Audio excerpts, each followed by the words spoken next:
It's warm today, so we're out in the garden getting some work done. Now, my last spring frost date isn't for a couple of months now, but I can't wait until that last spring frost date to start getting things done, like soil test or adding amendments. That takes time to work into the soil. So we're starting testing today.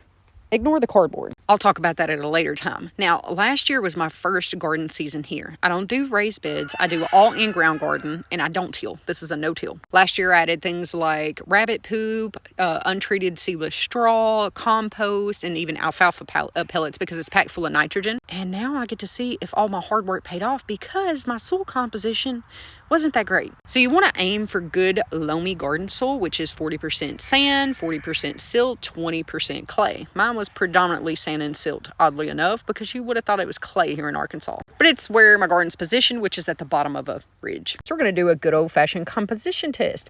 What we're going to do is we're going to fill the jar halfway full of soil. I took a soil sample about 4 to 6 inches down. We're going to fill her up full of distilled water. Now, the reason for the distilled water is because I'm also going to do some NPK test on this, a pH test, and I don't want any hard water or anything else reacting with it, so we're just going to do good old-fashioned distilled water. Now, after I fill this up full of water, put a top on her, I'm going to shake her up.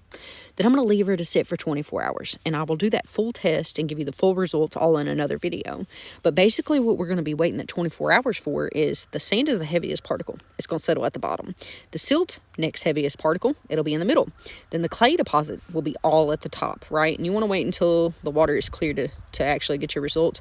And then the floating particles, organic matter. Now, before I add the water, I'm going to take a measurement, right? Because later we're going to divide that measurement up into percentages to figure out if we've got our 20% clay, our 40% sand, our 40% silt. I will do this yearly until I achieve that perfect garden loamy soil. Now, you don't have to have that to grow in, but does it make it better? Yeah. It creates a well-draining soil. And of course, I'll show y'all how to do that. I'll show you how to do the NPK test at home and a good old-fashioned way of checking the pH because I'm a cheap gardener.